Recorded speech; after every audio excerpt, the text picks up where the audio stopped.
assembled the first master plan that was submitted to the state and accepted. After that, the planning board chairman asked me, he said, you work pretty well in this, and we think you'd be a really good fit for our planning board. Would you like to try it? And I filled a one-year unexpired term of another gentleman that retired. I had 2 subsequent 5-year appointments, and 6 years ago I ran for the town council and was successful, and I was successful in my re-election 2 years ago. So that's my history with government. I've worked on a lot of committees, I've worked with a lot of different task groups, I've worked with a lot of folks in town, and professional developers, engineers, architects, attorneys. Have a lot of experience with the state training that was offered. Have been down to the Association of Towns meetings on 2 occasions for comprehensive land use planning and municipal law and many other facets of operating town government. I've since been to a Planning Federation training session in New York City that covered more in depth the responsibilities of town boards. It was oriented towards the administration of town duties. So, and many other seminars and symposiums along the way. So I've had a lot of training to complement the experience. And I feel that I can bring that many years of experience to the supervisor's race to run a more organized and efficient government where all the departments of the town become cohesive, similar to spokes in the wheel, so that we can accomplish common goals. Our town is growing at a significant rate. Presently, we have approximately 800 homes of development for the next 10-year period as the proposed build-out. And that's not including what's in the pipeline, that's on the books already. And we need a proactive plan to accommodate that growth. We can no longer be reactive to a one-on-one situation. When this growth occurs in our community, we've got to be ready for it. And we have to have the infrastructure and the ordinances and all of the government agencies in the town online to be able to accommodate that, because a 25% growth in 10 years is a significant increase. I'm losing track of your questions. You basically hit it all. I guess just a follow-up question to the town growing by 800 homes in the next 10 years, and then saying that the town needs to be proactive because of that growth. Do you feel that they're behind the 8 ball now? Is there a plan in place that maybe you've been a part of, or the supervisor's been a part of, or are they ready right now for those 800 homes to come? The plan is not ready. And like all plans, you put a plan in place and then you continue to massage and mold it, right, sort of like clay, because as the conditions change, you have to adopt the plan for the change. Sure. You can't have something chiseled in stone because not everything like that fits every circumstance.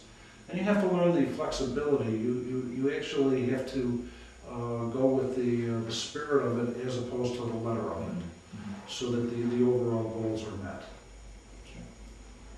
Do you think the town's done a good job so far dealing with the growth that it's had?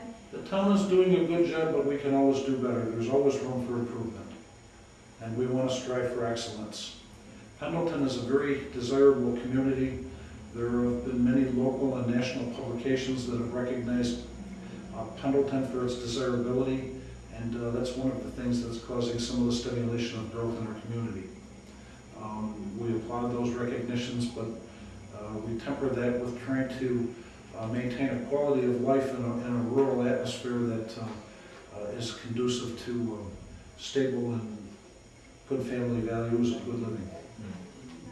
What kinds of commercial development would you want to encourage over that same 10-year span, if any? Well, I think we have to come to the importance of commercial development, and perhaps many of the listeners aren't aware, but commercial development is important in a couple of different ways, but the most is the fact that they pay taxes, but they don't use the services. They don't use snow plowing, they don't use trash collection, they pay for all of these services themselves.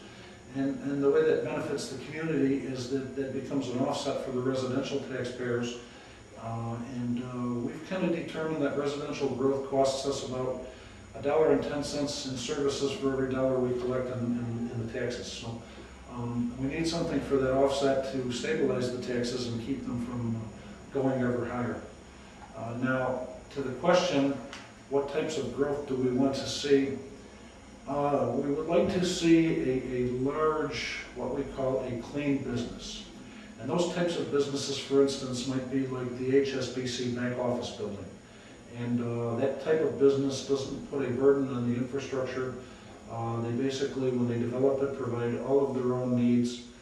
And you have a situation where in the mornings, employees commute to work and they park their vehicles, they go in the clean office and do their office work with the typewriters and filing and copying and all the things they do and to make the banking industry run. And at quitting time, they leave that business. The business doesn't pollute as such. It doesn't have bright glaring lights. It has many of the attributes that lend to our quality of life in the community. But we also have to use that as an anchor. And we know that many businesses want to anchor themselves around the large businesses. And we want these smaller businesses. We want the backbone of our country to be supported for a bunch of different reasons, but one of the main ones is that if you have a choice between one business, and I'm just going to throw a ballpark number out so we can make a comparison, of $100,000, okay? But if we put 100 businesses out there for $100, the total dollar amount is the same. But if you lose one of those businesses, you're out 1%. If you lose the big business, you're out the whole ball of marbles.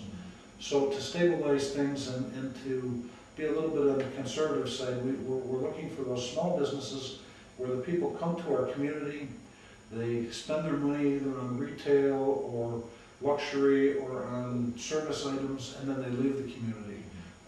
We don't want businesses that attract more growth in the residential bedroom community sector.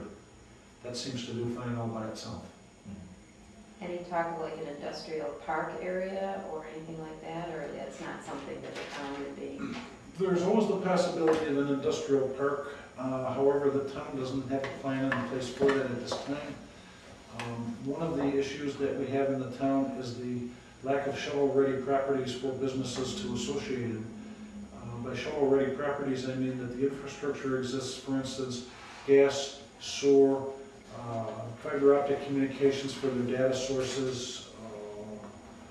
That type of infrastructure does not exist right now, or is very limited in the sporadic areas. We have asked the taxpayers to consider spending a little bit of money now for the long run, our long-range plan, so that I could set the legacy for future boards. It's been my experience in business as a small businessman that many large corporations, a CEO will come in and they set the framework and the plan for many CEOs to follow when the company experiences steady and ever-increasing growth. And that's what we're looking for in our business community. So the trick is to get this infrastructure in place. We're asking the taxpayers maybe to come up with a little bit of money so that we can put the sewers in, so that we can put the gas in. And right now that's met with a lot of opposition because many of those same facilities don't exist for the residential customers. So they find it difficult to spend that kind of money on speculation, as they don't really see businesses flocking to New York State and